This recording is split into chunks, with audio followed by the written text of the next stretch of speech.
record on this computer. Ok. Record on this computer twice. Pro Rima Baema, sejam todos bem-vindos ao grupo de estudos Judaísmo para Todos da CIBRA, Baruch Abba Moreh Nihad em Orlando, na Flórida. Temos também audiência hoje aqui da Europa, vários locais do Brasil também. E a gente vai ter uma palestra brilhante do Moreh Nihad, bastante inovadora aqui para o Brasil, mas já é bem conhecida do público norte-americano. O tema que o Nihad vai abordar é desvendando o código da alma. Como o Mussar pode transformar sua vida diária.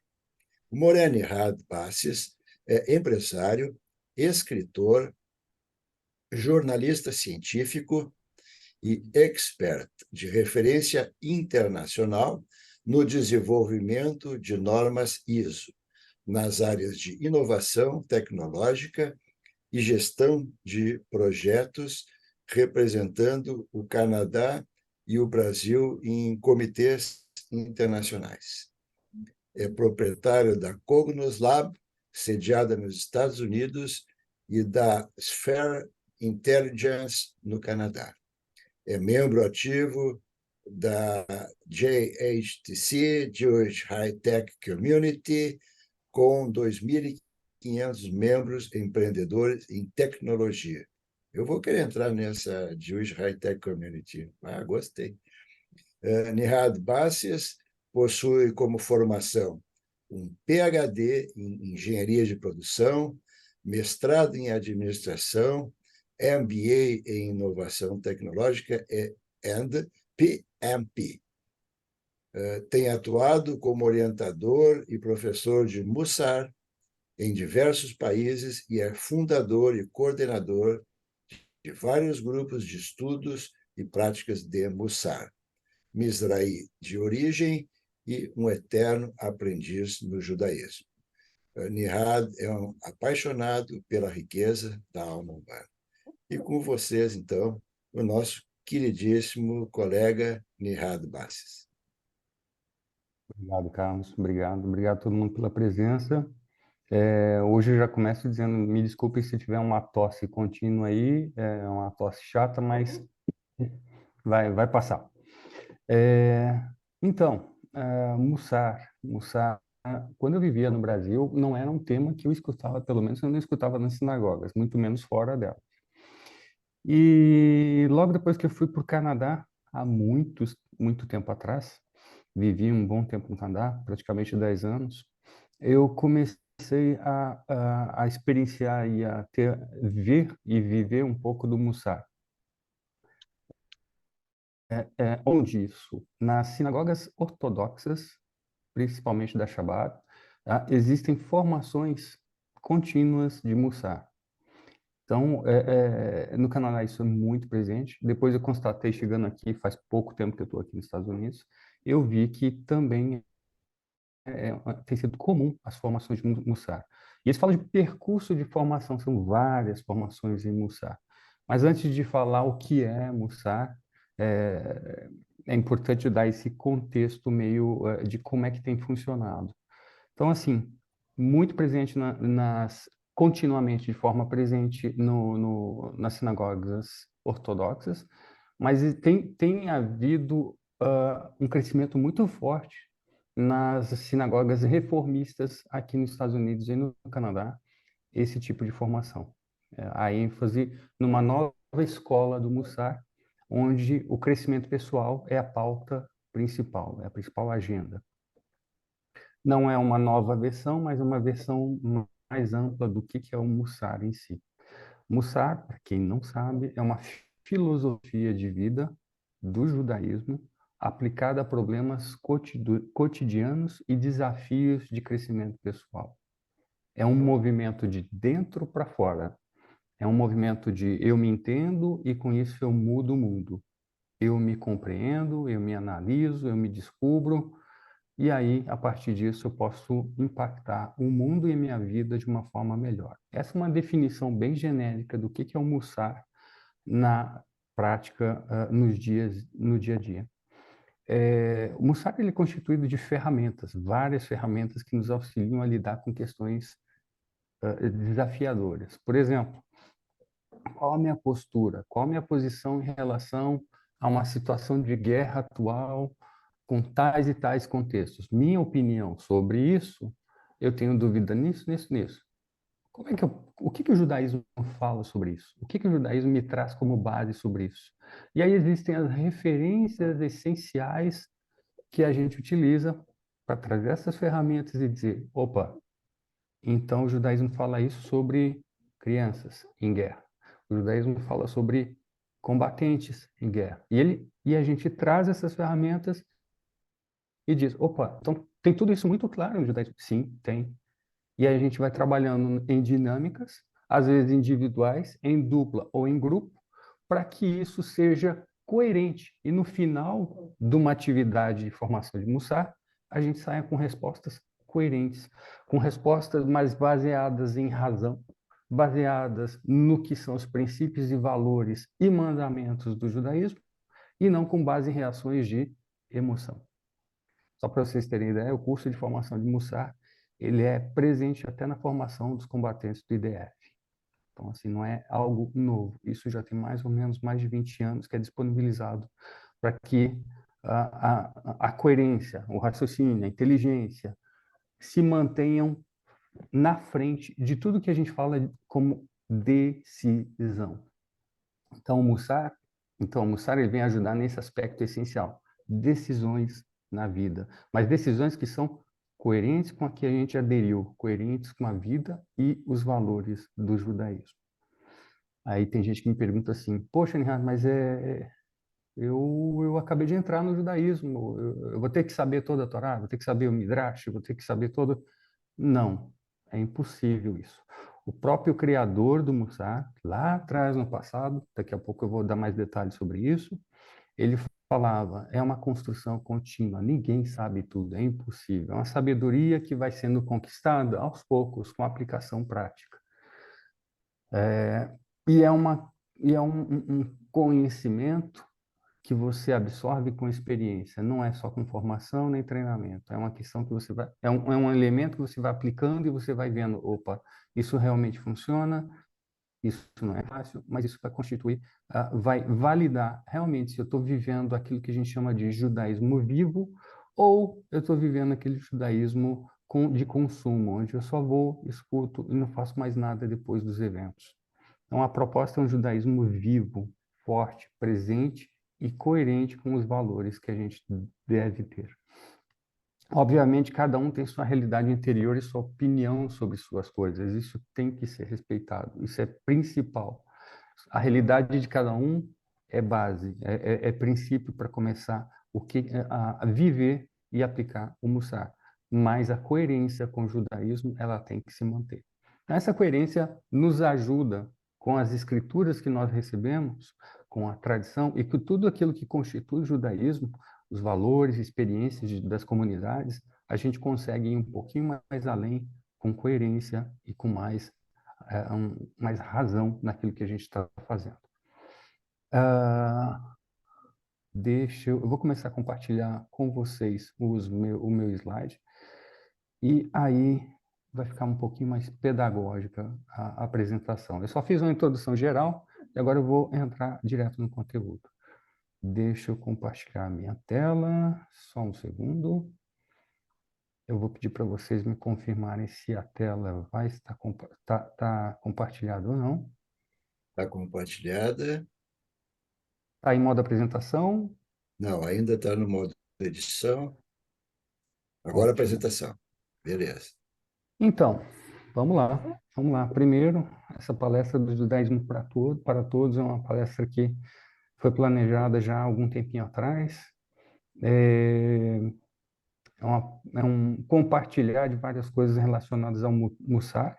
A proposta do Mussar é ambiciosa, é de transformação de vida, não é só de ser mais um conhecimento para a sua vida, mas para que seja uma transformação na nossa vida. Adianto para vocês que quem quiser entrar mais em detalhes, tem muito conteúdo no portal Cefaria. No portal Cefaria tem toda a literatura disponível sobre o Mussar. Inclusive, ficou bem estruturado, bem organizado o conteúdo que está lá falando sobre Mussar. Então, quando a gente vem falar sobre desafios da alma, como é que a gente... Primeiro, a gente tem que entender qual a definição de alma no judaísmo. E aí a gente vem aqui no Talmud, também no nosso Gênesis, Salmos e demais livros, entender quais são as definições de alma para o judaísmo. É o fôlego da vida, é a essência da pessoa. Vejam, a gente está falando de alma por quê? Porque a matéria principal do judaísmo, do Mussar, é o trabalho, é a transformação da alma. Por isso que a gente começa logo com esse conceito, ok? É o que nos torna humanos, é o que nos conecta com Deus, é que nos dá a capacidade de pensar, sentir e agir. Essa definição que está descrita com Berachot, do Talmud, é a descrição que é muito mais, é a mais utilizada nas formações de Mussar. Por quê?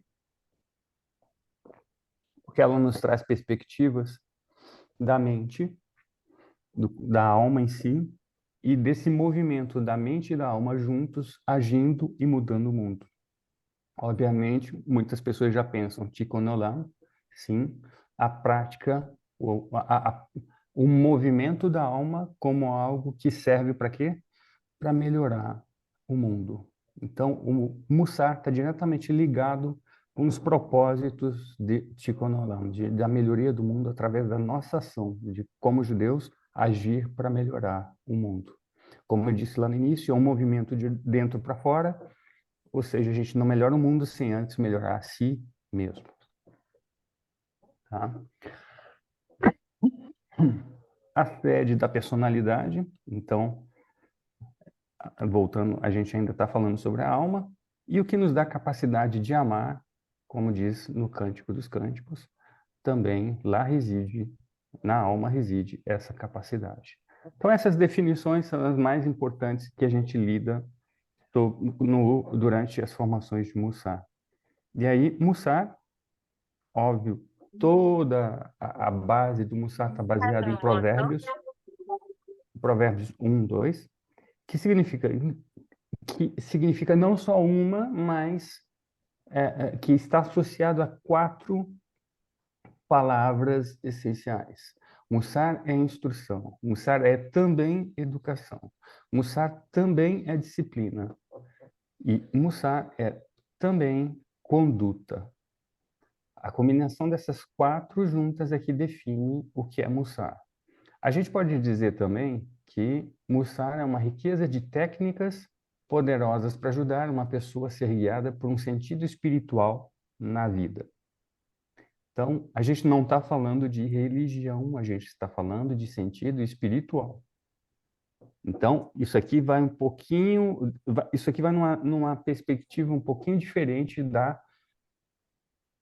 perspectiva religiosa, onde o rito é muito importante. Aqui a gente está indo numa direção espiritual, no sentido não místico, não religioso, mas no sentido espiritual de ligação entre a sua experiência de vida e como é que você tem utilizado a sua experiência de vida com aquilo que o judaísmo propõe, tá? Então, assim, aqui a gente já começa a distinguir qual é esse caminho. Não é religioso, esse caminho não é um caminho místico, mas é um caminho espiritual que lida com o quê? Volto aqui, com a alma, tá? E eu volto aqui, naquela definição do Talmud. A sua alma pensando, sentindo e agindo. Vamos lá, vamos continuar isso aqui para ficar mais claro. Do que a gente está falando? A gente está falando, entre várias coisas, sobre crescimento pessoal.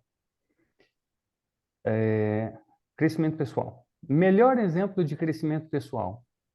Vou fazer uma pergunta para vocês, por favor, levantem a mão. Quem está presente aqui? Levantem a mão, estou olhando no vídeo aí, começou a primeira atividade. Quem está aqui? Quem está? Olha lá, ó, tem mais gente que eu estou vendo que eu não tinha visto antes, legal.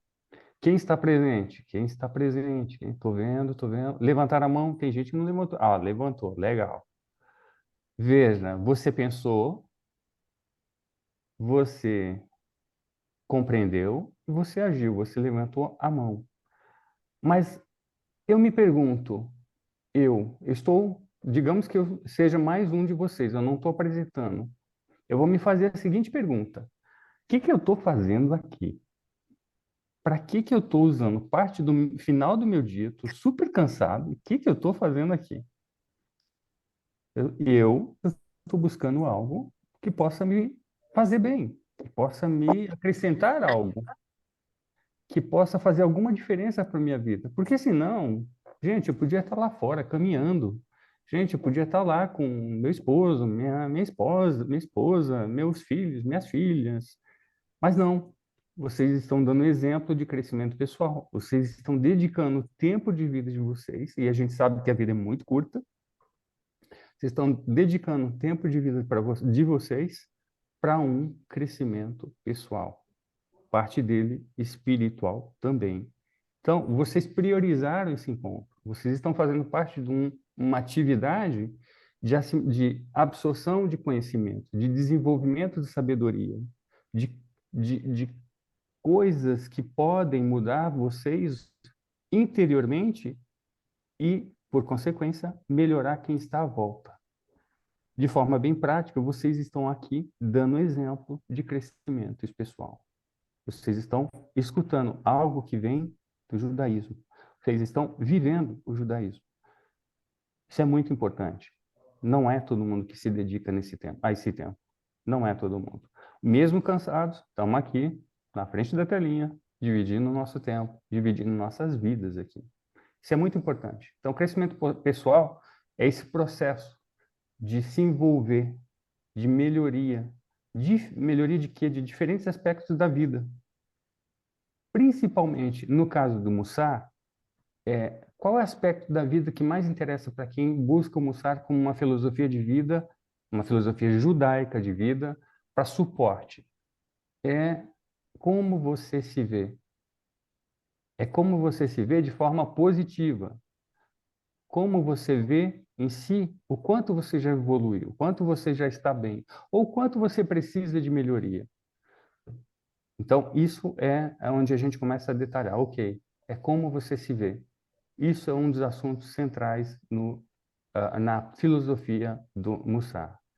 É um processo de compreensão de si, que é contínuo, onde a gente sempre se pergunta o que que eu estou me tornando, o que que eu tenho sido e em que eu posso melhorar. Vejam, em que eu posso melhorar é muito simples, mas o que que eu estou me tornando, eu já estou olhando hoje, falta algo. Olha aquela pergunta essencial. Não me respondam, mas eu vou pedir para vocês. Respondam interiormente. Vou fazer a pergunta, tá? Pergunta bem básica. Hoje, eu estou feliz como eu sou? Eu estou realizado com tudo que eu fiz da minha vida? Eu fiz tudo o que eu deveria fazer? Quando eu começo com essas três questões básicas do Mussar, que são do início da formação do Mussar, as pessoas têm que dividir isso e compartilhar, porque as formações de Mussar elas são feitas uma parte individual, outras em duplas e outras em grupo. Mas, por final, é mais individual. No início, no grupo, a gente começa a fazer essas perguntas e todo mundo tem que dividir as respostas dessas três perguntas. Estou feliz com o que eu fiz, com o que eu sou e com o que eu tenho feito? É importante ter essa resposta. E aí, quando a gente chega já na segunda aula, muita gente sai, porque dói encarar algumas respostas. Muita gente decide não continuar. Por quê? Porque tem respostas que doem, tem respostas que mostram que, opa, não dei conta, não foi prioritário, tal coisa na minha vida me marcou tanto que hoje eu ainda ando mancando. Então, assim, a pergunta do sou feliz hoje com tudo que eu fiz e priorizei na vida parece bem básico, mas não é para tornar algo triste. Muita gente tem resposta super positiva, muita gente tem respostas super equilibradas, mas a gente sabe que não existe vida perfeita. Não existe vida perfeita. E aí o Mussar vem com essas técnicas para nos ajudar a curar bobô. Bobô a gente diz em francês, desculpa, é curar machucados, é, a buscar saídas para poder resolver algo que sozinho a gente não resolve. Uma dessas saídas é buscar alguém para escutar, é buscar alguém para aconselhar. Opa, Nihad, pelo que você já falou até agora, tudo que eu escutei, você acabou de mencionar os 18 mandamentos primeiros do judaísmo. Sim. Então, o Mussar tem como base 18 mandamentos. Vamos colocar mandamentos, mas o termo ideal é direcionamentos que o judaísmo te fornece de como viver uma vida mais plena, como desenvolver você mesmo de uma forma mais feliz, tá bom? Então, tudo que eu estou falando não tem nada de novo, simplesmente só foi o rabino Israel Salanter, que foi o criador do Mussar, ele criou um escopo de conhecimentos, juntou tudo de forma mais simples e disse: se a gente viver isso, a gente tem uma vida mais coerente, mais leve e mais significativa. É uma vida que tem mais sentido, tá? Repetindo, para não esquecer, quando a gente diz assim, a melhoria contínua, olha lá o que o Rabi Israel Salanter fala, o fundador do Mussar. A pessoa vive consigo mesmo 70 anos e depois que tudo acaba, ainda não se conhece. Essa é a maior verdade. A gente sempre está num processo evolutivo. E isso é o que ele colocou como. Essa é a realidade que eu coloco sobre o que é o Mussar. Não é um processo estanque, é algo contínuo que nunca acaba. Tá? Uma fonte que eu gosto de recomendar bastante, esse livro faz parte das formações, não é um livro de suporte, não é um livro principal nas formações de Mussar, que é o Guia de Automelhoria de Grandes Pensadores do Judaísmo. Infelizmente, não tem essa versão dele em português. Infelizmente. Mas é um livro que fala sobre como aplicar o Mussar em 4 aspectos na questão de como eu aprendo as coisas, como eu avalio o que eu aprendi, ou seja, a perspectiva de educação. Ele fala também do Mussar na perspectiva da psicologia, dizendo elementos que podem me ajudar, elementos do judaísmo que podem me ajudar na questão da motivação e na questão de melhorar, amadurecer, evoluir minha personalidade. Ele também utiliza o aspecto da sociologia, dizendo e questionando o que tem sido, eu não sei se vocês já fizeram, eu faço isso constantemente, tá? O que tem sido a minha identidade judaica de forma evolutiva? Como eu tenho sido judeu ao longo do tempo? Como era judeu? Como foi a minha identidade judaica no início? Eu estava consciente disso, de aspectos que constituem minha identidade judaica. Hoje, como eu sou, como eu me vejo como judeu? Como eu vejo que os outros me veem como judeu? E o que é a identidade judaica para mim? Ainda, nesse mesmo livro, tem aspectos falando sobre redes sociais. Não as modernas que a gente falou hoje, mas as comunidades judaicas que a gente conhece, que a gente visita. Porque não é comum hoje você ficar só numa comunidade sem conhecer outras. As comunidades judaicas elas estão cada vez mais permeáveis. A intervisitação tem sido cada vez maior, pelo menos nas sinagogas reformistas. Isso é um exemplo que eu estou dando aqui dos Estados Unidos, ok? Então, é um fenômeno que já tem mais de 2 décadas. E isso tem trazido muita riqueza sobre o que é a identidade judaica. E o quarto aspecto, também abordado nesse livro, é a questão filosófica, a questão de se perguntar sobre sua moral em relação a decisões e comportamentos numa situação social, numa situação em grupo, ou numa situação individual, tentando lidar com algum desafio alguma questão de reflexão e autorreflexão ética, moral. O que eu estou fazendo é certo? É coerente com os valores judaicos? E aí volta a questão da identidade. Os meus valores judaicos, os meus valores de ética e moral judaicos, são ainda os mesmos que estão na tradição? São os mesmos que estão na filosofia reformista? Vejam, eu falei tradição, eu joguei para o ortodoxo. Eu falei na filosofia reformista, eu joguei para o reformismo. São duas coisas distintas, mas que coexistem. Entenderam? Então, assim, o Mussar ele é aplicado a qualquer perspectiva do judaísmo, porque ele é uma prática filosófica, não é uma prática denominacional, nem de rito, de qual rito judaico eu pertenço ou participo. Então, tudo isso daqui é o que faz parte das discussões do Mussar nas nossas dinâmicas. Então, vamos falar sobre o fundador, Israel Salanter. O nome, de fato, dele é Israel Ben Zev Lipkin. Ele nasceu em 1810 e partiu em 1883. Foi conhecido como um rabino revolucionário por excelência. Essa foto aqui é uma foto original dele, né? Era uma pessoa muito inteligente. Com 13 anos, ele já tinha todo o Talmud na ponta da língua.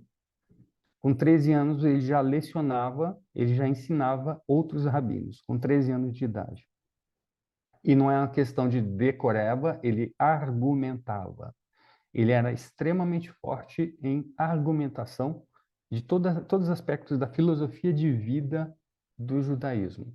Chega até a ser difícil de acreditar, mas quando eu consultei a fonte primária de toda a história do Mussar, é muito interessante, porque ele já escrevia cartas a outros rabinos com 14, 15 anos de idade. Essas cartas foram publicadas, está na internet, são dezenas de cartas e é fácil de acessar. Não existem todas traduzidas em inglês, a maioria dessas cartas está em hebraico. Mas são essas cartas onde ele se posiciona e define o que é Mussar, como aplicá-lo na vida e quais contradições ele viveu e como ele resolveu elas. Então, foi um rabino do qual a vida dele foi sempre buscar coerência na vida. Crescer, mas buscando um sentido do porquê das coisas. E aí daqui a pouco, eu vou dividir com vocês um caso muito interessante dele aplicando na prática o que ele via como Mussar na prática, sobre a coerência e vida. Salanter, o rabino, ele enfatizava que as leis interpessoais da Torá têm tanto peso quanto as obrigações divinas. O que ele queria dizer é que não tem sentido viver o judaísmo se você não desenvolve um relacionamento com pessoas. Para ele, o judaísmo só é vivido se você vive ele conjugando nós e não eu. Como assim? Simples, né? O objetivo do Mussar, é a primeira vez que eu estou falando objetivo. Atenção aqui. O objetivo do Mussar é transformar a si mesmo servindo ao outro. Veja, repito, é a primeira vez que eu falo do objetivo do Mussar. Transformar a si como servindo ao outro. Até aqui eu tinha falado sobre a formação, o contexto, a filosofia. Agora eu estou falando como. Então, o como é servindo ao outro. E uma das coisas que as sinagogas aqui utilizam muito, pelo menos aqui nos Estados Unidos, é a pergunta constante nas reuniões que a comunidade faz. A reunião começa com a seguinte pergunta: o que temos feito para melhorar o mundo? Essa é a pergunta de abertura das reuniões das comunidades locais. Se a resposta não for boa, quer dizer que a gente não está aplicando a nossa filosofia judaica de viver de acordo com o modo, a filosofia Mussar. Então, sempre que a gente começa uma reunião, um evento de grupo, a pergunta, repito, é: o que temos feito para melhorar o mundo? O que temos feito para melhorar a comunidade? O que temos feito para melhorar a situação de alguém que está em dificuldade? Sempre se repete: o que temos feito para? E vejam que a conjugação é nós, não é o que eu tenho feito. Óbvio que a melhor resposta vai vir de quem? De quem já está no exercício de se melhorar. Um deles é de se colocar no lugar do outro.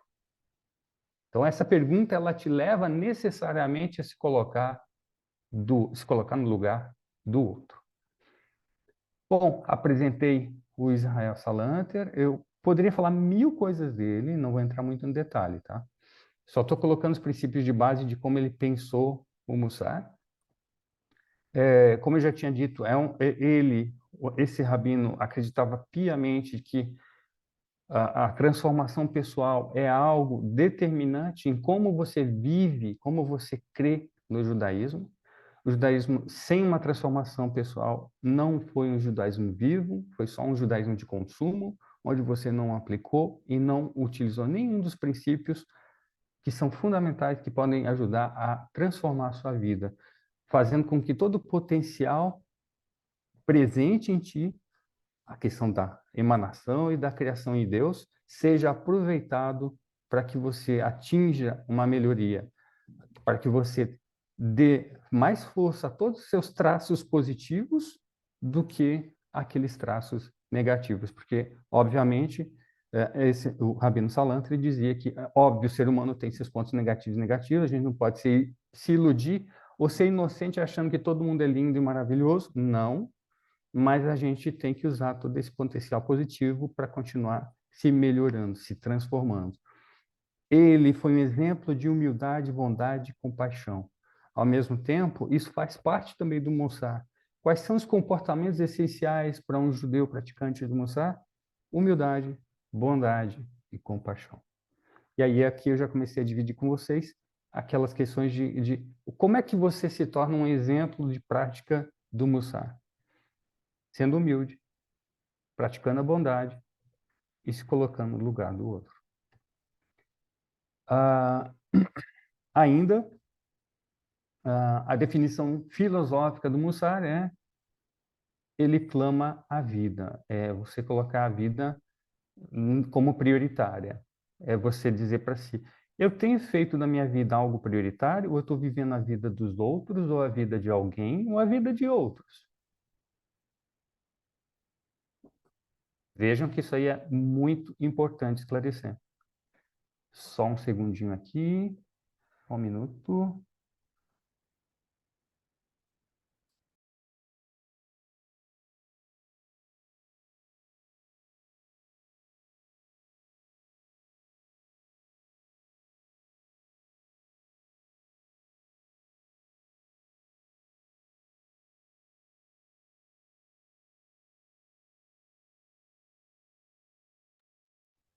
Meu áudio tá ok para vocês? Alô, alô? Tá ótimo. Tá, não, tinha, Ótimo também aqui. tá, não, tinha dado uma cortada aqui, mas agora... Vocês estão com a imagem do PowerPoint na tela? Sim, Sim. claro. Tá Bem ok. nítido. Vamos voltar então. Então, vamos lá, a gente parou aqui na parte da isso, sobre viver plenamente consciente. Consciente em que sentido? Quando você levanta de manhã, primeira coisa que você faz, é algo positivo? É algo negativo? Isso é muito fácil de falar. Agora vamos um pouquinho mais a fundo. Quando eu me levanto de manhã, o que você faz está tem o poder de criação ou de destruição? Pergunta isso para si quando se levantar de manhã, amanhã de manhã. O que eu vou fazer hoje? Meus pensamentos que estão vindo na mente são questões, são pensamentos ou sentimentos de construção ou são de pensamentos que não são de construção, são o oposto? É muito importante observar, estar consciente de como você começa seu dia. Existe uma influência que vem de como foi sua noite, de como foi seus dias anteriores e como pode ser o seu dia atual. Então, muito cuidado, muita atenção, muita consciência sobre como é que você começa seu dia. Tenta começar um dia leve, tranquilo, principalmente filtrando. Filtrando, eu estou querendo dizer o quê? Olha aqui, ó, consciente. Consciente em que sentido? Uma das técnicas do Mussar é: acordou. Se você é a pessoa aquela que pratica o Modéani e faz a sua oração, tudo bem. Se não, tudo bem. Mas tenta separar assim, ó. Opa, isso aqui não é uma coisa que me pertence. Isso aqui é realmente uma influência na minha vida. Vou colocar isso aqui para cá. Isso aqui não é minha prioridade. Isso aqui é minha prioridade. Isso aqui me faz bem, mas não é minha prioridade. E isso aqui, eu só estou dando exemplos, tá? Exemplos de como você pode começar seu dia. Isso aqui eu preciso fazer, eu sei que me incomoda, mas eu tenho que fazer, é minha prioridade. Então, o que o Israel Salanter falava era sobre o uso da palavra discernimento, estar consciente, discernindo na sua cabeça e nas suas emoções o que está acontecendo contigo, desde a hora que você acorda até a hora que você dorme. Tá bom? Então, discernimento é a palavra-chave que eu deixo aqui de presente para vocês. Discernir o que acontece, o que está acontecendo, filtrar para poder ajudar a você ter uma vida mais consciente, mais significativa. Tá bom? Então, isso é o que o Rabino Israel Salanter destacou em uma das suas cartas sobre a importância de começar bem o dia, mas também de administrar o resto do dia. Tem um livro, esse livro está aqui, eu coloquei ele aqui do lado, é um livro de memórias de como aconteceu muita coisa nada boa, nada bonita em um campo de concentração na Alemanha. É dos poucos livros que relata em detalhes a vida de Salanter na Polônia, tá ok? E na Ucrânia. Ucrânia e Polônia.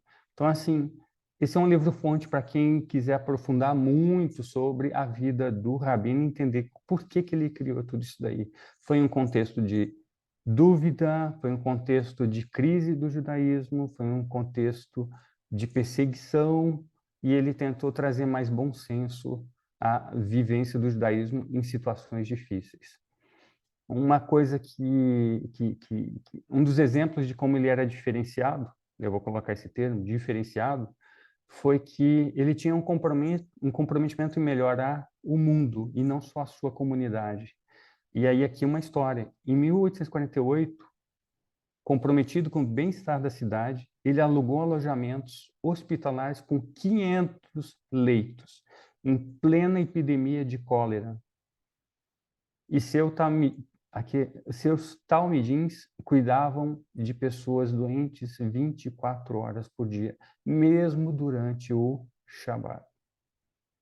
Então, ele estava contradizendo várias, segundo o comportamento da época, várias sinagogas diziam não, Shabat não, nem hospital. E ele questionou isso.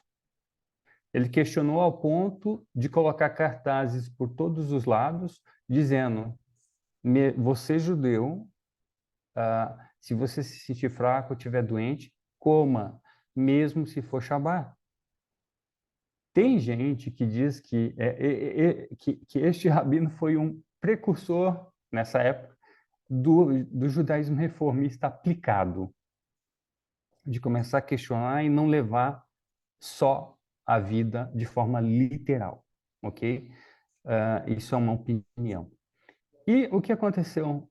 Ele chegou ao ponto, nessa crise da epidemia, na cidade dele, ele chegou a fazer publicamente o Kiddush e comer o bolo para encorajar todos os necessitados a fazerem o mesmo. Isso foi uma afronta às outras sinagogas, tá? Então, para aquela época, ele disse: não, o que a gente faz agora é uma ação de valor à vida. E é isso que é o judaísmo. Entendam uma coisa: quando eu falo de tudo isso, Mussar é só a formação, é a filosofia de vida. É um plano de fundo. Mas o objetivo é a vida do judaísmo vivo, do judaísmo que coloca as palavras escritas em palavras vivas, que trazem vida para aquilo que a gente precisa resolver, tá ok? Então, assim, o final de tudo isso é vida, mas vida no judaísmo. Vamos falar de ferramentas. O movimento Mussar atual, sim, existem várias escolas, tá? As escolas do Mussar hoje são 5 escolas. Uma filosófica, outra mais baseada em desenvolvimento de personalidade e identidade judaica, outra de suporte ao crescimento pessoal. É essa que eu estou dividindo com vocês, é a escola de ferramentas que vão nos ajudar em situações de dificuldade e são muito usadas no treinamento, nas formações para nos dar crescimento, nos prover crescimento. Um exemplo aqui das ferramentas, eu coloquei 3 ferramentas nesse slide. A primeira é meditação, prática de meditação. A segunda é estudar. Não é só a Torá, mas tudo que está em volta da realidade do povo judeu no mundo, não do povo judeu no judaísmo. É a reflexão, e cada uma dessas, aqui, as técnicas de como usar essas ferramentas vêm a partir dos escritos de todos dos rabinos que aplicam atualmente as ferramentas do Mussar. Exemplo, a meditação vai te ajudar a focar, a ter foco, mas ela vai te ajudar também a identificar durante a meditação, fazer a seguinte pergunta, tá? O que eu estou sentindo? Essa ferramenta é uma das primeiras que a gente utiliza durante a formação do Mussar, tá? Então, o que eu estou sentindo? Qual tem sido o meu foco? Logo depois dessa prática, a gente passa para a segunda ferramenta, a gente vai para a ferramenta de estudo. E aí a gente começa a descobrir algumas posturas e posicionamentos do judaísmo que podem nos surpreender. Olha lá, vou lançar um desafio para vocês. Quantas pessoas sabem, levanta a mão, eu adoro provocar esse levanta a mão, né? Engraçado. Coisa de professor, fui professor por quase 20 anos. Levanta a mão, então, quem é que sabe se existe um posicionamento do judaísmo reformista sobre a guerra atual?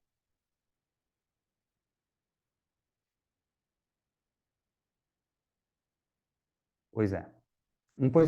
Vou repetir. Um posicionamento oficial sobre a guerra atual. Tem. É público, foi oficializado. As sinagogas divulgaram isso em conjunto. Não foi uma sinagoga, cada uma posição, foi uma posição só. Fazer outra pergunta, são descobertas, né? Vocês sabem qual a posição do judaísmo reformista em relação ao islamismo? A religião islã, a posição oficial, independente da guerra? Tem. A União de Rabinos Reformistas fez isso há muitos anos atrás. E essa opinião não mudou. Eu dei 2 exemplos. E aí, quando a gente olha as discussões nesse monte de chat que a gente participa, você vê a opinião de vários colegas, irmãos da nossa família judaica, dando opiniões que não são coerentes, que fogem do mínimo razoável, mesmo falando fora do contexto reformista, que não são coerentes com uma coisa básica dos valores, daqueles 18 principais ou primeiros mandamentos do judaísmo.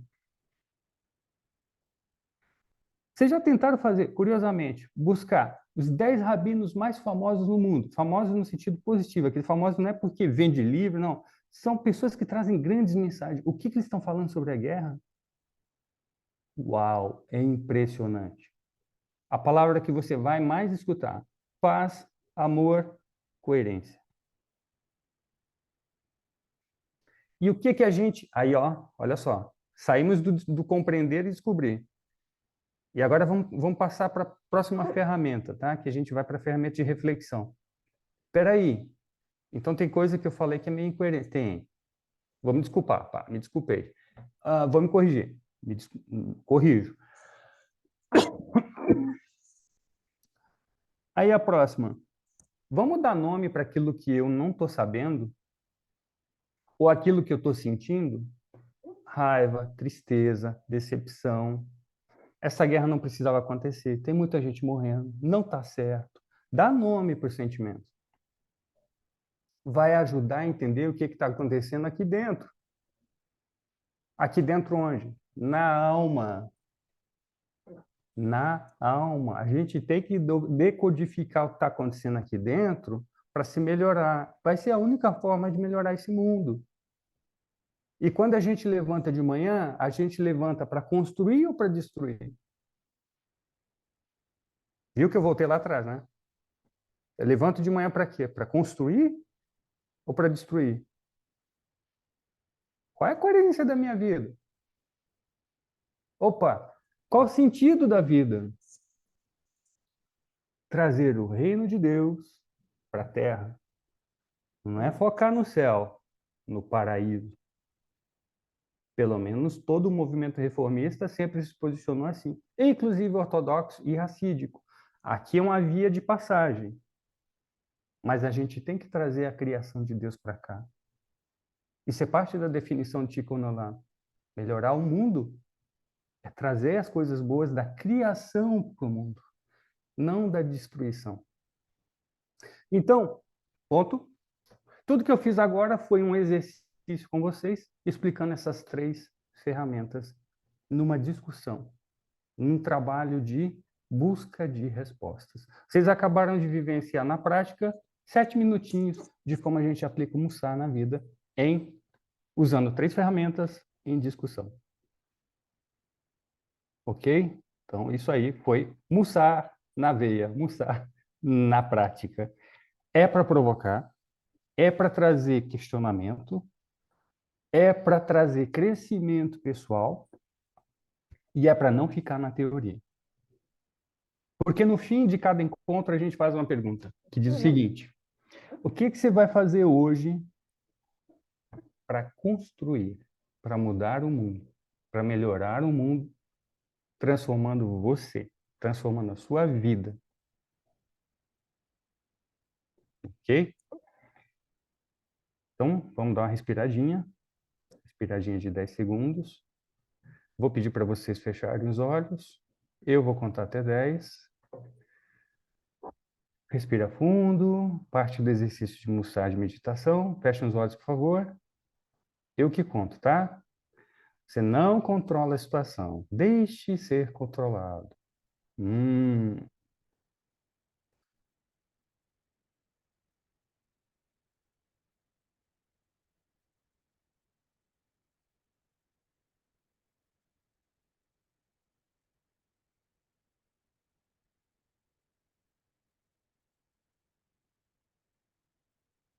10. Terminamos.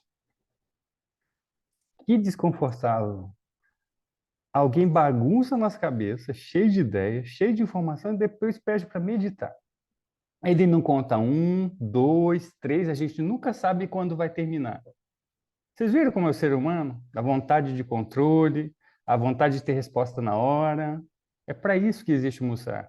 Para baixar a ansiedade, levar a vida com mais coerência, ter um pouquinho mais de humildade e dizer, não sei isso, mas vou aprender. Sim, tem alguém que eu não gosto, mas eu vou me colocar no lugar dessa pessoa e vou ajudar ela. Como assim? Eu não gosto dela. Espera aí. Cadê o judaísmo vivo? Espera aí. Cadê o judaísmo vivo? É só blá, blá, blá? Só teoria? Não dá. Tem que ser prático.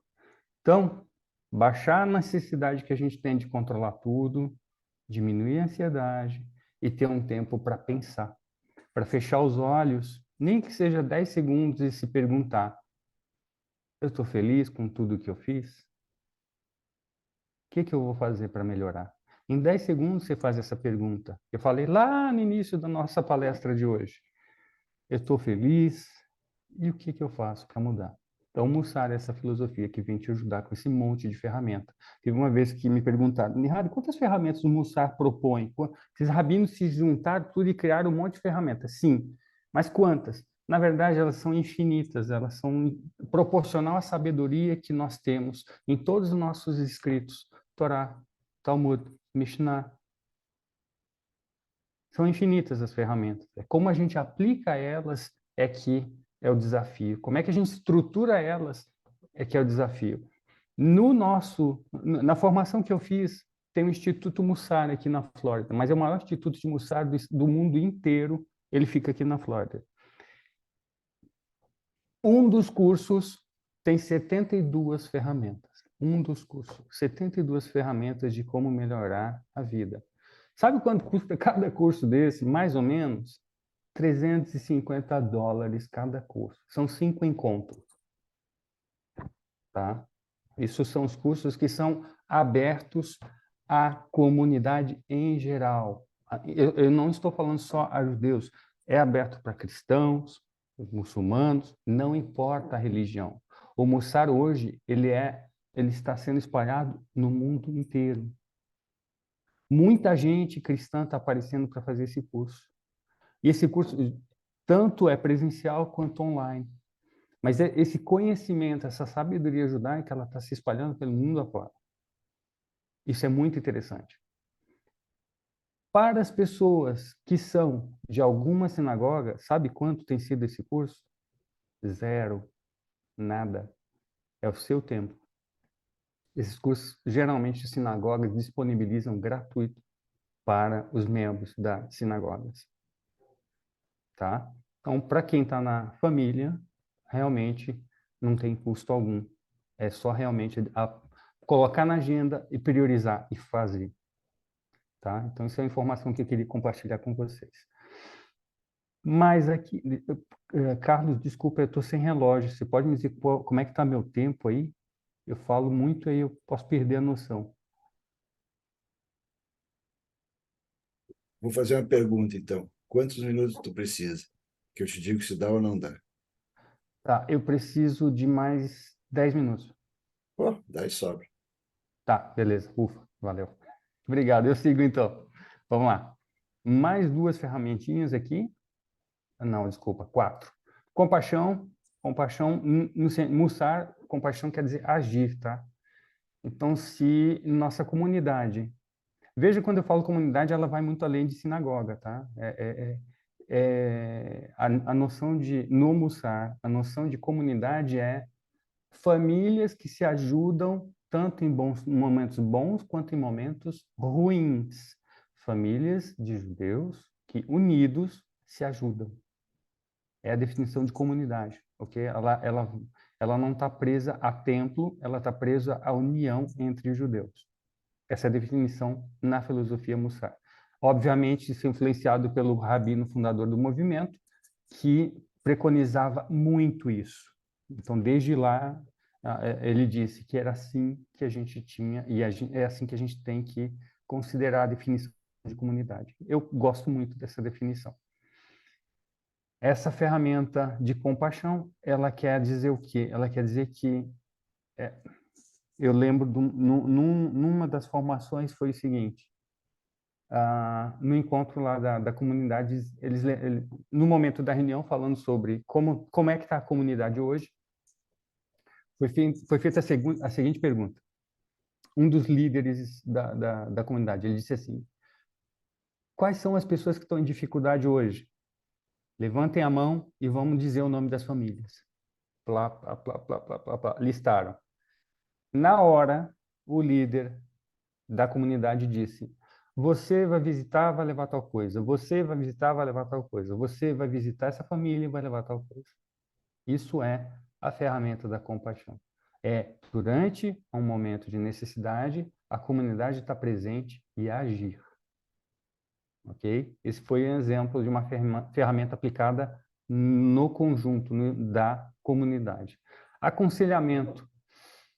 Fazer uma pergunta para vocês. Quem da nossa comunidade você tem buscado para escutar, para te dar conselhos? Lá em Avot 2:5, olha só, estou dizendo a fonte, viu? Quem busca conselho é um sábio, é ter tesouro. Isso não é criação da minha cabeça. Então, cada ferramenta aqui tem uma fundamentação no Talmud ou na Torá.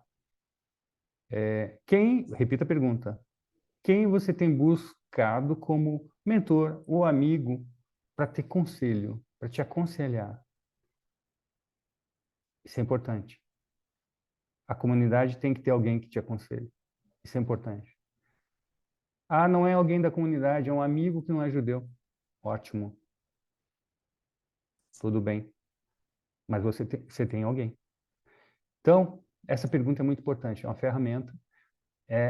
Durante a formação, a gente aprende a como saber distinguir um bom mentor de alguém que está no estado bom e te aconselha, mas que de vez em quando também cai, porque ele é humano. Então, assim, saber distinguir quem é um bom mentor é muito importante.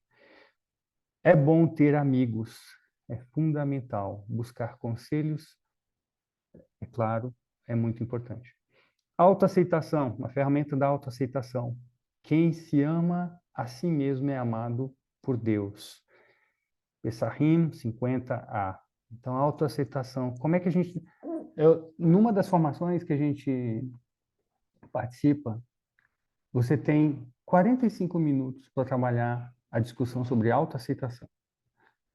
Geralmente, cada ferramenta é um dia de encontro, onde você trabalha algum assunto para sua melhoria. É assim que funciona, tá? E a autoaceitação, ela provoca uma reflexão, mas ela provoca bastante humildade. E falar na frente dos outros coisas que às vezes são tão íntimas, mas que você não aceita de si mesmo, só o fato de dividir isso com alguém já é um exercício bem difícil, tá? Então, assim, eu não vou entrar muito em detalhe nessa daqui, porque isso aqui é uma questão muito individual. E a ferramenta do perdão, a gente chama de perdão porque a gente tem... Tudo que a gente chama aqui de ferramenta são práticas que a gente discute durante as formações e coloca em prática, tá? Não é só teoria. Tanto que nos encontros seguintes você tem o compromisso de voltar com uma história de perdão ou com a aceitação de alguma coisa que você nunca aceitou, ou com um aconselhamento que você recebeu ao longo das semanas, logo depois do encontro inicial do Mussar. Então, isso é dinâmico, isso é prático. Então, pergunta para vocês, qual foi a última vez que você perdoou alguém? Pensa aí, pensa nessa pessoa, pergunta para si mesmo, esse perdão ainda está valendo ou foi uma questão de momento? Esse perdão foi perdoar a pessoa e eu também me perdoei pela relação que estabeleceu esse confronto? Ou eu só perdoei a pessoa e me livrei dela? Estão entendendo? Então, essas perguntas que eu estou fazendo para vocês fazem parte das ferramentas. Toda vez que eu falo de Mussar e ferramentas, eu tenho, no mínimo, umas 15 perguntas de suporte para te ajudar a entender como é que você aplica o Mussar na sua vida. Tá bom? Então, terminei a parte de ferramentas. Repito, 72 ferramentas atualmente são as mais utilizadas, mas tem muito mais outras. Vamos aqui agora passar para em que situações a gente usa essas ferramentas. Durante as formações, as dinâmicas, a gente tem atividades de autoconhecimento, atividades para discutir pontos fortes e talentos da pessoa. A gente tem atividades para melhorar. Por exemplo, teve um momento que me chamaram para fazer um mussar dedicado a como é que você pode melhorar a carreira de alguém. E aí, como líder de Mussar, eu preparo todo o material para, com as ferramentas específicas, ajudar aquele grupo de pessoas a melhor desenvolver sua própria carreira. Não é muito comum, mas tem que ser aplicado na prática. Tá? Então, um evento de Mussar, ele é baseado em necessidades práticas e não em teologias e não em escritos. É baseado em necessidades práticas. E essas atividades são aplicadas. Fiz um encontro de Mussar, você vai ter umas 2, 3 semanas para aplicar e voltar com o resultado dizendo o que deu de resultado. Isso é Mussar. Né? Aplicação, trazendo problema, levando soluções. Nihad, o que que acontece depois de 5 semanas? Geralmente, um evento de Mussar, ele dura 5 semanas, 2 meses e meio. Na verdade, 2 meses e meio. O que que acontece depois que acaba a formação de Mussar?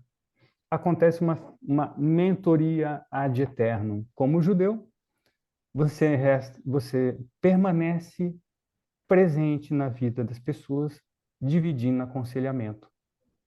Então, assim, vou dar exemplo para vocês, tá? Toda quinta-feira de manhã ou todo domingo de manhã, eu tenho espaço na agenda para poder continuar esse mentorado com pessoas que já fizeram o curso Formação Mussar comigo. É difícil porque exige tempo, exige dedicação e exige muita sensibilidade de usar bem as ferramentas, de praticar bem o judaísmo, porque são vidas, são almas querendo se melhorar. Você não pode brincar com isso. É um negócio muito sério. Ah, aí essa manhã já recebi um e-mail dizendo, Nihad, quando é que é a próxima formação? São só 3 formações por ano, porque não tem como dar suporte para as pessoas, suporte sério, só dando curso. Mussar não é curso, Mussar é viver o Mussar, viver o judaísmo prático, vivo. Então, assim, o que menos tem é formação, o que mais tem é essa mentoria, tá? No mundo inteiro, a gente tem os Vaad, Vadim. Os Vaad são os grupos de estudo de Mussar. Tem várias sinagogas no Brasil que tem o seu Vaad, seu grupo de estudo, ou conselheiros de estudo. No Brasil tem pelo menos 3 funcionando. Infelizmente, as 3 que eu conheço são fechadas somente para judeus, ortodoxos. Ortodoxos. Se você não é ortodoxo, não adianta, você não entra, tá? Se vocês souberem de outros, por favor, compartilhe comigo, que aí eu posso compartilhar aí no Brasil, que eu posso compartilhar com outras pessoas que também querem fazer parte de outros grupos Mussar, tá? A ideia é realmente ajudar. Essa é a filosofia do Mussar. E aqui as fontes, estou quase finalizando, quais são as grandes fontes que a gente utiliza durante a formação? Óbvio, Torá, Midrash, Talmud, Sefer Hasidim e o pequeno livrinho das 18 primeiros mandamentos.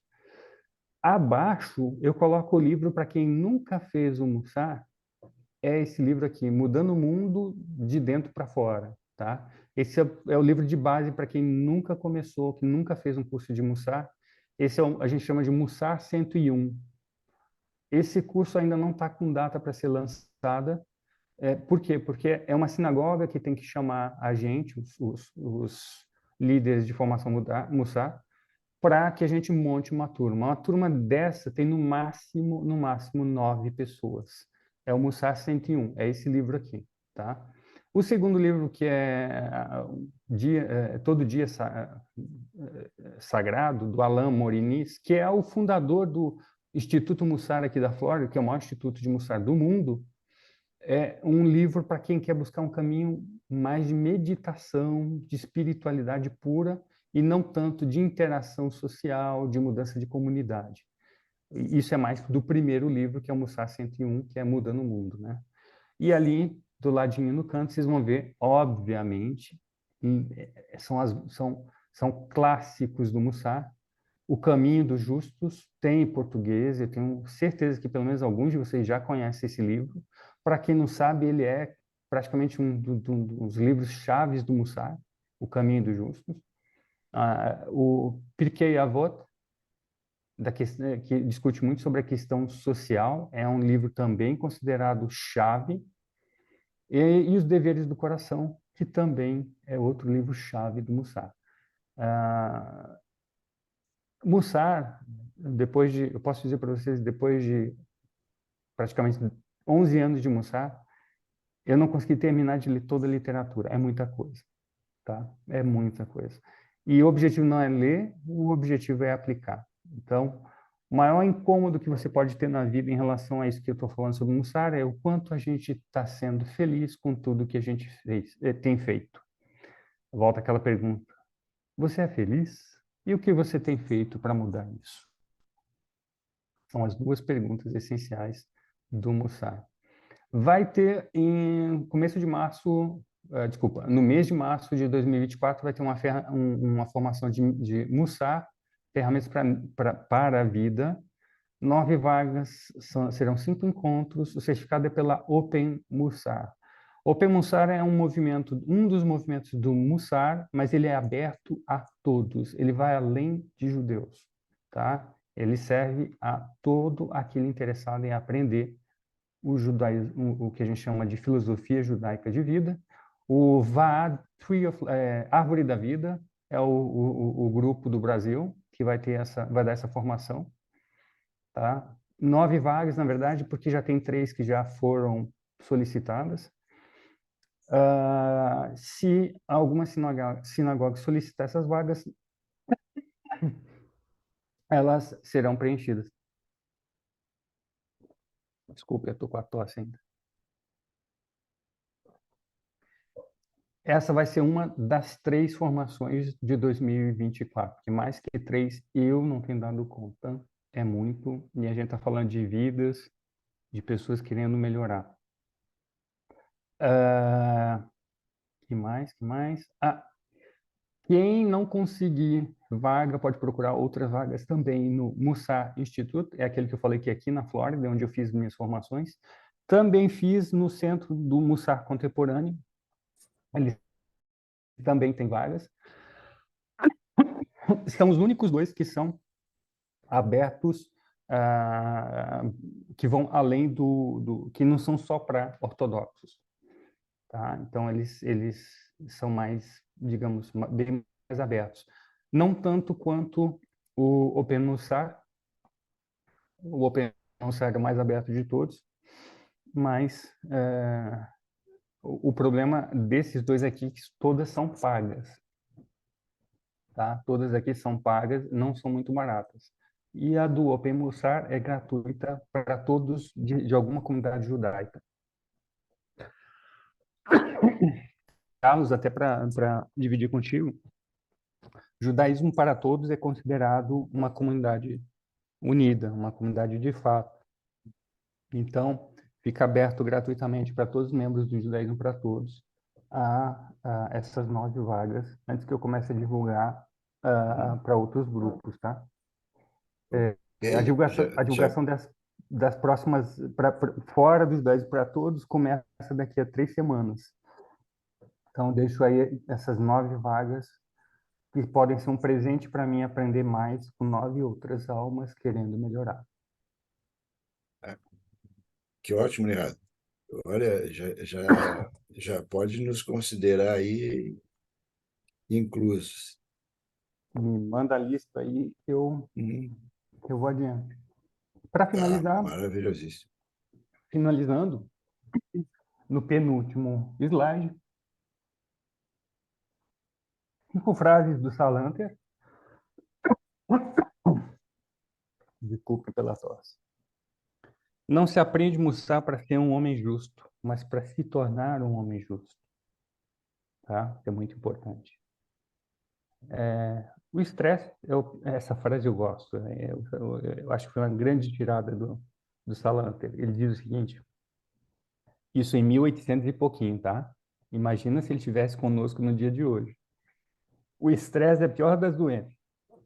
Nenhuma preocupação é justificada, exceto por que eu estou tão preocupado?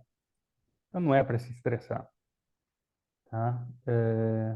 A outra, o homem é uma gota de intelecto que se afoga num mar de instintos. Esse trecho é de uma carta dele que ele falava sobre como é que se acorda de manhã, para ter muito cuidado, para não ser levado pelas emoções, para ter mais controle, os filtros que eu falei antes, e estar consciente do seu dia. A outra é a espiritualidade é como um pássaro. Se você o segura com mais força, ele engata. Afrouxe o aperto e ele voará para longe. Então, é a história do equilíbrio, do balanço na vida, né? Do equilíbrio que você tem que ter em todos os sentidos. E aí, por último, essa aqui me bateu muito forte, porque eu desde menino, eu reconheço, e isso faz parte do exercício de melhoria, uma questão de autoestima. Eu tenho um desafio de autoestima a ser vencido, eu, Nihad, estou falando para vocês. E essa frase me pegou profundamente, porque ela diz o seguinte, com a palavra error, do Shema, o judeu coroa a Deus como rei sobre todo o cosmos e todos os quatro cantos do mundo, mas às vezes ele se esquece de incluir a si mesmo. A gente está incluso nisso, tá? A gente está incluso dentro dessa coroação. A gente está dentro desses cantos onde tem um rei, tá bom? Então, nós somos merecedores de algo muito grande, muito grandioso, muito bom. Nós somos merecedores de coisas boas. E, para finalizar, quero agradecer ao Carlos pelo grupo, desde a sua criação, a Débora, ali sempre do lado, o Mário na organização, convidando as pessoas, Mário Becker, a Carte com a questão da comunicação, da news e tudo mais, a Cibra por estar sendo um suporte por trás, e ao grupo do Judaísmo para Todos, que somos todos nós aqui, cada um de nós. Não é só quem fala, não, é quem está presente. Aqui a gente não está consumindo, a gente está discernindo. Então, muito obrigado. E era isso. Nós que te agradecemos pelo teu brilhante trabalho, Kola Kavod, e tu trazer para nós o Mussar é de grande valia. Como tu fez um teste, nós mesmos não conhecíamos o Mussar com essa profundidade. E já vi que o Mussar é um judaísmo para todos, isso me agradou muito. E é um tipo de judaísmo para todos, só que sistematizado, né? Bem organizado e com uma excelente coerência e provavelmente com resultados, que nada se perdura se não existe o resultado. E pelo que eu entendi, o resultado é algo que se possa medir, porque ele é bem objetivo. Ou a pessoa chega no objetivo ou não chega. Ou vai dizer, cheguei 30% do objetivo, cheguei 40% a sentimento, assim, né? Não existe o campo. E, com certeza, a melhoria contínua tá no sangue, né, do judeu. Nunca vi nenhum judeu que não tivesse melhoria contínua. Isso aí está escrito em diversos livros, como tu falou, o próprio Talmud é cheio de melhoria contínua. E porque a voz em especial é um dos mais iluminados, né? E então, Nihat, eu vou parar de falar, de gastar o tempo aqui para deixar alguém fazer pergunta, tá? Então, pessoal, quem quer fazer a primeira pergunta? Grande, está cheio de gente querendo fazer pergunta. Estou esperando. Estou vendo a Oi, Esther ali. Esther. Oi, Esther. Ah, fala, querida. O microfone, Esther. Ok. Eu quero agradecer realmente essa oportunidade de escutar assim sobre esse tema que para mim eu também quero dizer assim que é um pouco eu não conhecia o Mussar. Eu sou obrigada a dizer que eu não conhecia essa instituição sequer, né, que existe o Mussar, que ela está impregnada no judaísmo de todas as formas, como você mesmo disse, Carlos. Essa questão do Tikkun Olam a gente sempre escutou e a gente sempre vive, né, repetindo essa, mas eu realmente não conhecia essa proposta mais assim fundamentada e enfim essa busca, né, de conhecer mais a alma humana como foi apresentada hoje, né, desvinculada inclusive um pouco da religião, né, calcada em assim conceitos mais filosóficos. Então, assim foi para mim particularmente foi assim muito interessante poder conhecer e escutar isso. Mas a minha pergunta mais objetiva seria o seguinte: no judaísmo, quando se fala em mussar, realmente se fala em ética, né? Mas se fala também em moral. Em nenhum momento eu vi você colocando isso na apresentação e eu assim fiquei assim intrigada com isso, porque quando vai se traduzir a palavra mussar, várias vezes se traduz como ética, às vezes como moral, e eu não vi você em nenhum momento, Nihad, assim, nem sequer ventilando essa palavra, então me chamou a atenção. Obrigado pela pergunta. Mas eu acho que tu colocaste na parte de filosofia, né? Um entendimento filosófico entra a moral e como instrumento, né? Eu, Moral e eu, ética. eu- Perfeito, eu falei exatamente uma vez, exatamente nesse momento, quando eu falei sobre filosofia, mas eu só mencionei, eu não entrei a fundo. Por quê? Foi proposital, Esther. Obrigado pelo suporte, viu? Foi proposital, porque esse é o território onde a gente começa a entrar na individualidade. Quando a gente começa a discutir sobre moral, a moral ela entra no campo mais individual. E no passado, quando eu entrava na questão da moral, dava a maior polêmica, porque você não pode discutir moral sem dar exemplo, sem dar opinião. Exemplo e opinião. É onde a gente começa a se dividir. E a melhor forma de convergir é num grupo estruturado, num espaço controlado de discussão, num grupo de estudo. Porque se for numa apresentação, desculpa o tempo, descamba para todos os lados, porque eu vou dar um exemplo onde vai ter pessoas que vão ter opiniões que vão divergir bastante. E eu, por nascença, eu posso dizer, eu acredito profundamente que o judeu é uma pessoa que contesta muito pela sua criação, é cultural. Eu amo muito isso, mas eu prefiro que seja num espaço controlado para evitar a divergência. Então, assim, muita gente, eu já escutei várias vezes, pô, Nihat, você é muito diplomata. Sim, é melhor convergir do que divergir. Mesmo que a gente vá divergir, que seja num espaço específico onde as pessoas estão lá para aprender primeiro, escutar primeiro e discutir depois. Porque a gente colocou as regras de coexistência onde a gente vai continuar junto, mesmo se a gente divergir. Como nessa apresentação eu disse, quais são as regras de convivência para que a gente continue todo mundo equilibrado, em paz? Tudo bem. Porque o Mussar é para trazer coisas de moral e ética profundas. Vai ter divergência? Sim. Crescimento não se faz dormindo, crescimento se faz correndo. Esther, seu ponto foi top. Foi direto ao ponto. Obrigado, é isso mesmo. Eu quero fazer o curso. Está inscrita. Obrigado, Esther. Então, passo a palavra para a nossa queridíssima Belinha e nosso queridíssimo Ismar.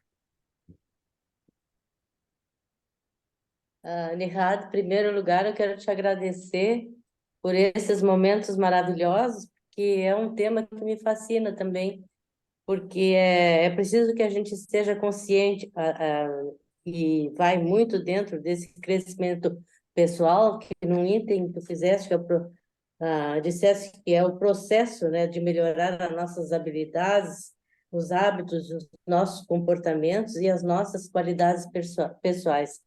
Para isso, nós temos que ser humildes, né? Para reconhecer as nossas falhas. E aí, eu acho que daí é que emerge a nossa melhoria espiritual. À medida que a gente faz essa autoanálise e reconhecer as nossas fraquezas e também, por que não, as nossas habilidades melhores que a gente já reconhece, então a gente pode fazer essa caminhada rumo à melhoria espiritual, né? Muito obrigada pela tua palestra, gostei Não, muito. de nada, de nada. Obrigado por compartilhar também, viu? Fica aí. Obrigado, Belinha. Fica aberta a palavra para quem quiser fazer pergunta, comentário. Enquanto não aparece. Opa, quem está falando? Oi, Raquel. Tá, não, eu achei assim super interessante que tudo parte do autoconhecimento. Tu não pode fazer nada sem te conhecer a ti mesmo, né? Então, para isso, tem que entrar na meditação, no exame, toda essa parte de reflexão, né? Mas outra coisa assim também que achei bem importante, um pouco o que Jung depois coloca na psicologia, é que tu te conheces perante o outro. Tu vai te conhecer sempre na relação com o outro. Isso aí, essa inter-relação humana que vai te dar uma amplitude de pensamento, de auto convicção, tá? E até de dúvida, né? De muitos questionamentos. Raquel, né? Raquel, é isso, mas tem uma coisa que talvez eu deveria me expressar melhor. É o quê? É que muitas pessoas não estão bem, precisam de ajuda. E acontecem dois casos. Às vezes, durante uma formação Mussar, a gente é obrigado a dizer para a pessoa que ela precisa de uma ajuda profissional. Isso a gente faz. A gente é orientado durante a formação de líderes de Mussar a dizer não é o seu momento de fazer Mussar, é o momento de procurar, às vezes, um suporte profissional mais específico. E, às vezes, aí é o nosso papel, a pessoa precisa do empurrão. Mesmo se ela não se conhece, não está bem, a gente traz ela para praticar alguma coisa e fazendo ela aprende. Então, assim, não é muito idealista, assim, a gente não chega muito a idealizar, primeiro se conheça para fazer depois. A gente realmente estimula a pessoa a fazer algo, aplicar algo na prática, para que isso também seja um catalisador, algo que impulsione a pessoa a se envolver com ela mesma e se descobrir ajudando o outro.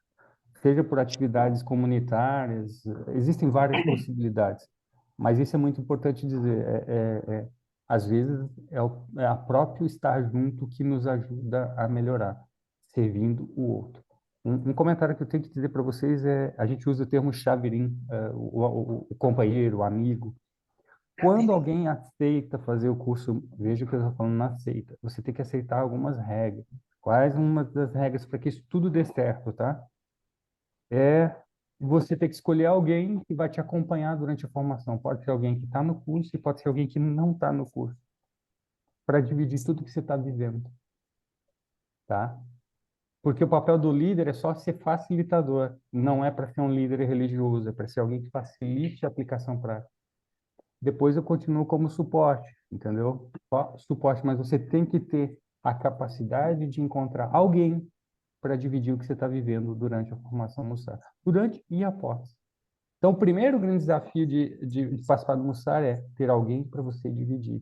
Esse alguém, de preferência, não pode ser o cônjuge ou alguém da família. De preferência, tem que ser um amigo mesmo. Tá? Já estou lançando isso para vocês, que vocês pensando se vale a pena aceitar esse tipo de desafio. Tá bom? Isso é muito importante. Dividir com alguém vida é servir o outro, é ser exemplo de fraqueza e humildade. E assim você conquista a força. Mas vamos lá. Eu espero ter respondido, Raquel, a tua reflexão. Sim. Obrigado, Raquel. Obrigado, Nihad. Passo a palavra, então, para a Renata Lerman.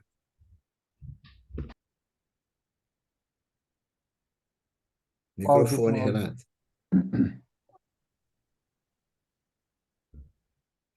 Agradeço muito, aproveitei bastante também, e eu queria lembrar a Paraxá que Abraão tinha que arrumar 50 justos para não destruir, né? E que Deus foi deixando por menos até chegar no mínimo de Minian, né? Então, Nossa, perfeito. eu queria lembrar isso. Obrigada, viu? Nossa, Renata, obrigado. Sério, isso vai entrar na minha... Vou incluir isso no meu PowerPoint das próximas apresentações, viu? Encaixa perfeito. Obrigado.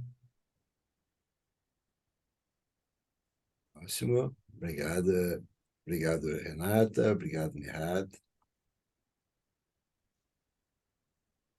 Gente, o Nauper não fala Ué, nada. Estou eu preocupado. gostaria Zé de fazer Blumenthal não fala nada. Elone não fala nada. Reid, estou preocupado, é, gente. Foi ruim? Foi ruim?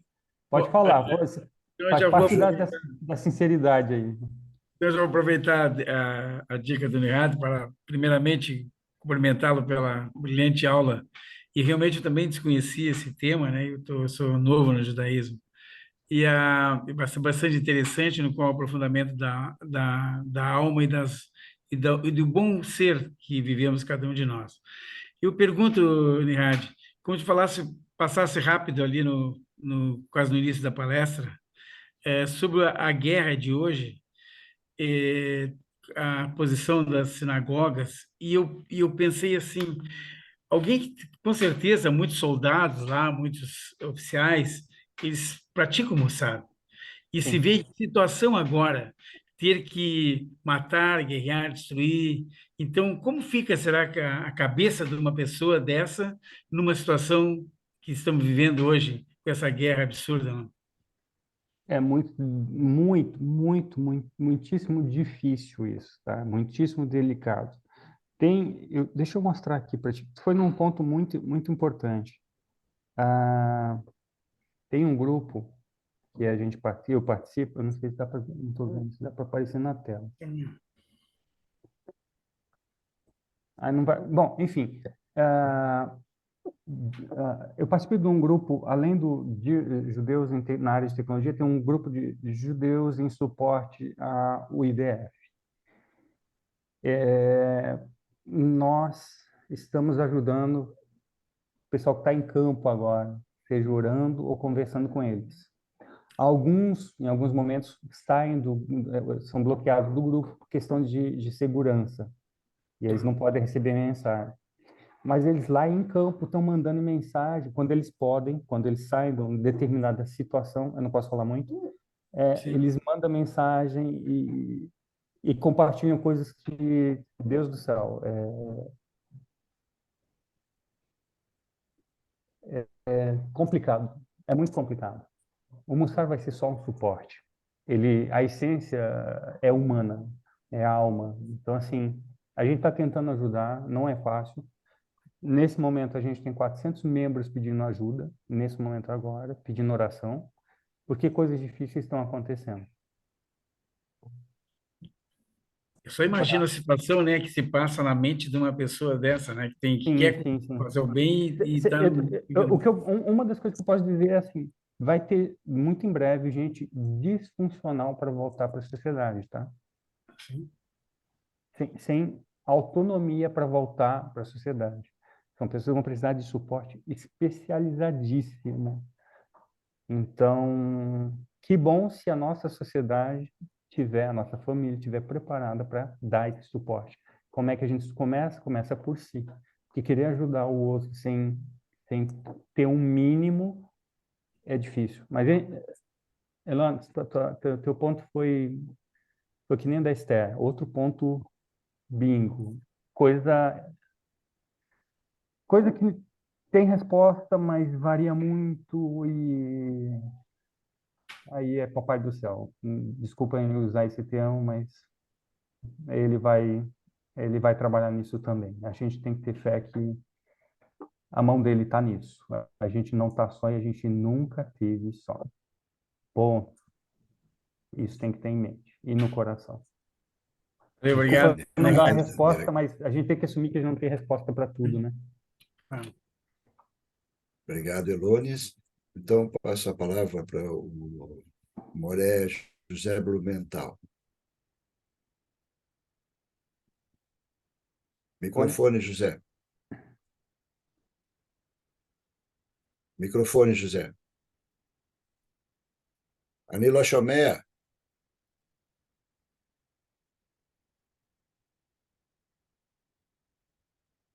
Anila Chomea. Está desligado o microfone. É.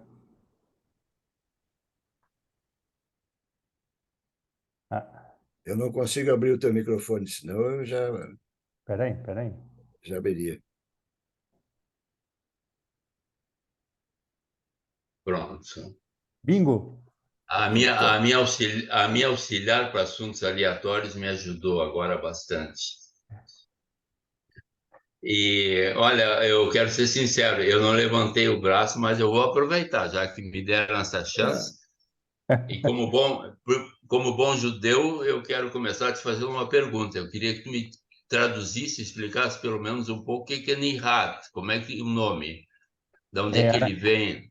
é aramaico antigo, aramaico peshita. Peshita quer dizer que não tinha escrita, tinha mais, era falado. E significa portador da luz, ou aquele que deve portar a luz. É um nome muito comum nas comunidades Mizrahi da Tunísia. Então, se você for lá em Djerba, onde tem a sinagoga de Djerba, tá cheio de mirradinho lá. Tá bom.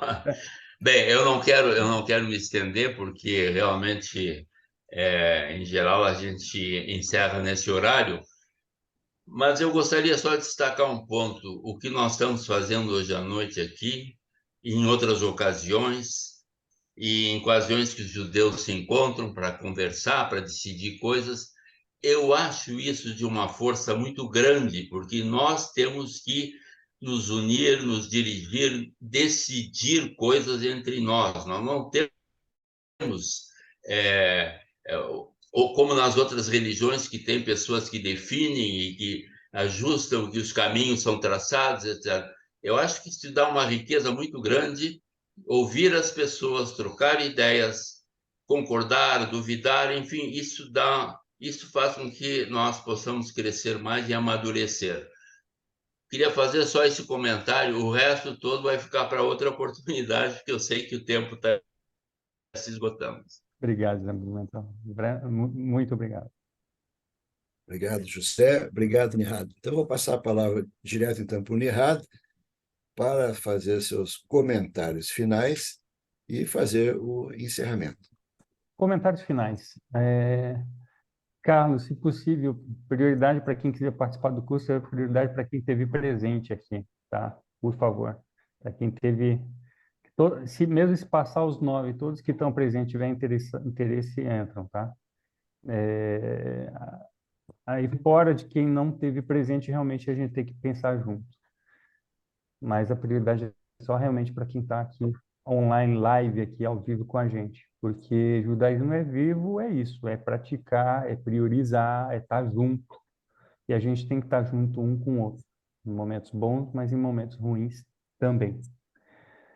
Eu peço e oro para que Deus nos dê sabedoria, para que a gente saiba levar a nossa vida com consciência, com amor, transformando nós mesmos para melhorar o mundo e ter um mundo muito melhor, porque eu acho que a gente é capaz disso. Eu acho não, eu tenho certeza. A gente é capaz de mudar o mundo, sim. Como idealista, mas principalmente como judeu, sim, a gente é capaz de mudar o mundo. Amém. Tá, pessoal, letra outra. Até a próxima palestra com Kleber Marcolan, nosso próximo encontro, né? Nós vamos pular o dia 15 e depois, dia 22, Kleber Marcolan. Tchau, tchau. Beijos e abraços.